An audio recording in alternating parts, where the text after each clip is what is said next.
approach is adopting the cluster approach. Clusters in the sense that you have a certain area who is dependent on accessibility. Therefore, that area has to have, to our mind, the most primary requirement, and that is an international gateway or an airport.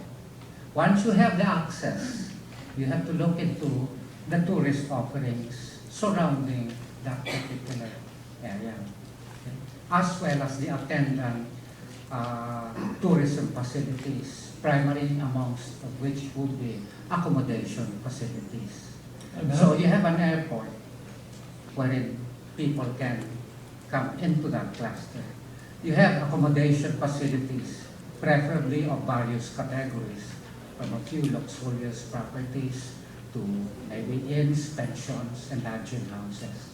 And then you now inject the important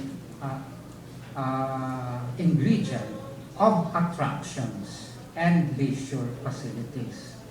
Attractions, whether these are natural, cultural, man-made, and the like. So you have a mixture of these recipes, and you now identify that cluster. For us, we have identified 9 priority clusters because we have 9 secondary airports. So, okay. Yeah, ranging from the one up north to Zamboanga and Davao down south. And that's where we have, I guess, some SF properties already sprouting. Okay. That's why we're sitting beside each other. I was going to say that's why Ray is obviously right next to the tourism. Ray, I assume you're well aware of these clusters. There must be something that's focusing on that affects your strategy. Yes, we are aware of that, but as I mentioned earlier, what we'd like to do is attach the properties with big malls, because that's where we see the attraction is going to be. And of course, in addition to what Yusek Corpus earlier said, for me, I think it's, for a tourist, you first look at the attraction. It's what's being advertised, whether they be beaches or activities, sports activities or whatnot. And then the second thing you do is, does a airplane fly over there, or is it's a matter of transportation? And then after that would be the accommodations.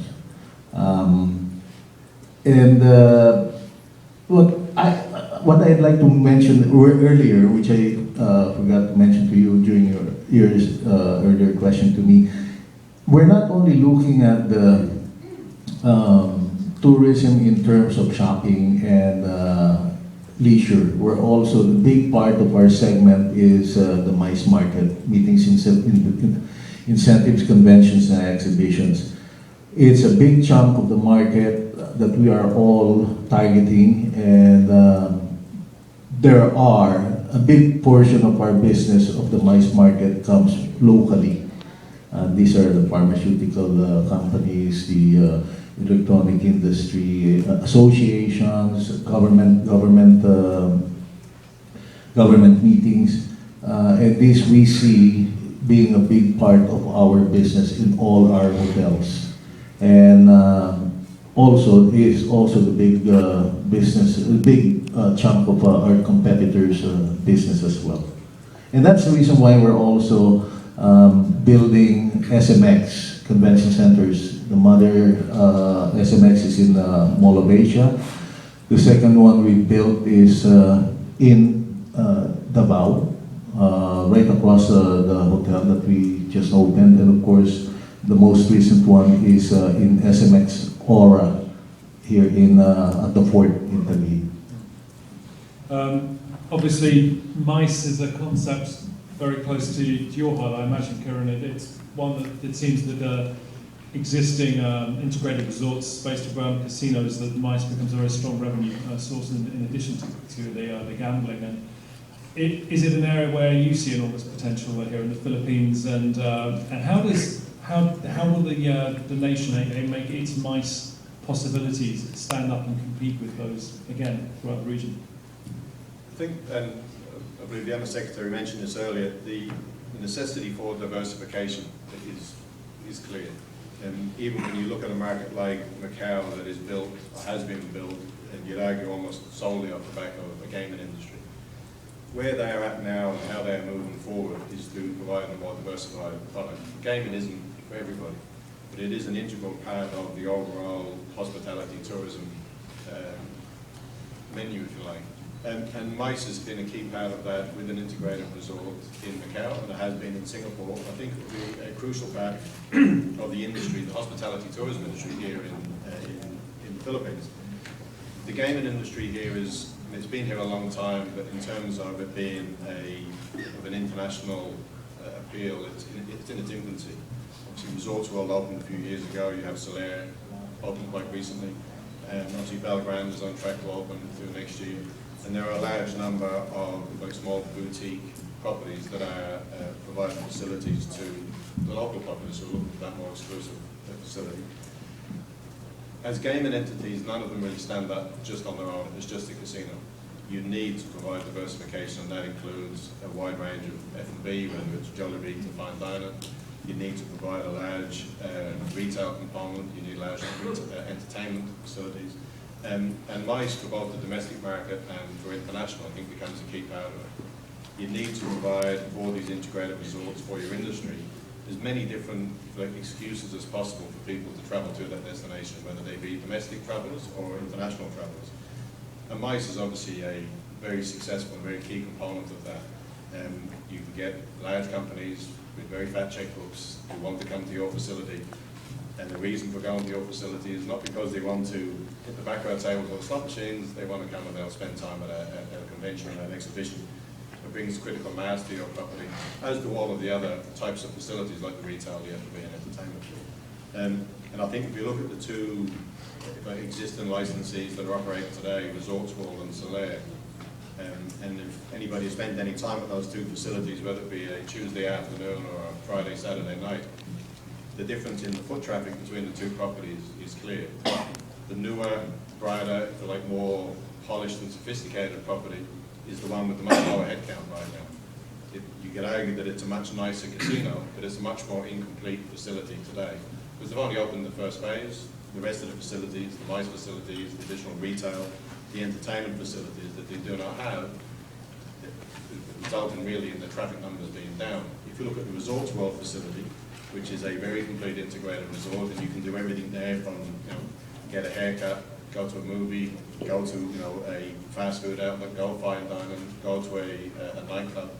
It's a very complete, diversified product that drives an awful lot of traffic and makes the casino itself very successful. And I think you're going to see that as the industry develops going forward, not just the gaming facilities, but also for the non-gaming facilities as they continue to tap into international and domestic demand for MICE facilities in general. So this must be an enormous opportunity for you. You've got tourism clusters. You've got these gaming facilities that are going to have all these ancillary services, MICE and everything else. I mean, you must have enormous numbers of prospective companies looking to invest, looking to help get your financing to help themselves build some of these services. Yeah, Richard, if I may share with you, we were fortunate to have been the lead for raising funds for Solaire. So it was just a small number of banks. I don't even have to disclose the number, but we, instead of having to talk to a big group, it was just a small number, and we were able to close it in a couple of weeks. That was for Solaire. We were also fortunate because we were the ones also to lead the financing for Resorts World. So we truly believe in, I guess, the integrated model and the complex. And just to give you an idea also of how we are there to support, for example, for the Baggor City, or for where these new locators will be, we were also helping the concessionaires with the NAIA Expressway, because as you know, that was bidded out recently, and San Miguel of course won, and they bid 12 billion. When the government, and maybe we can ask Jim to elaborate, but when the government was planning this, they were even willing to provide a subsidy, and we were advising a group, helping them also on there was a subsidy fund of 6.5 billion pesos. We were advising the concessionaires on that to help encourage people to bid for that. Lo and behold, during bidding dates, when there were 4 shortlisted bidders and we provided financing, we were willing to provide financing for the 4. San Miguel, instead of asking for a subsidy, was willing to pay 12 billion premium on top of the 15 billion, 14 billion project. So that, for me, that's hat kudos really to the government, EOTC, and the Department of Tourism and Transportation, because we're all getting our acts together. Here you are, a government where it's trying to maximize it, and yet the private sector was willing to pay a lot. But more than the amount, more than the premium that the local corporation was willing to pay, think about the implication. Why would somebody pay so much also to control or to manage that toll road, the expressway? Just using that as an example. That really means that people believe so much in the long term or the potential, and MICE is part of that area, right? Think about that. You would pay a big amount of premium because Resorts World is there, the 4 gaming casinos are there, SM is there, of course, that's the backbone already of that area. So you have all that entertainment, all that business. So if you can control the traffic and ensure smooth traffic from all the airports, from NAIA 1, from the domestic airport, from NAIA 3, into Rojas Boulevard, see the potential. And San Miguel saw that potential. So my hats off is really to my 2 government agencies here, because we've been working well together, and that shows you what's there. Of course, the question is, we hope we get the other PPP projects come on stream, because there are so many people really excited. And I'll leave that to Jim to elaborate on. Sure. So, Jim, please elaborate.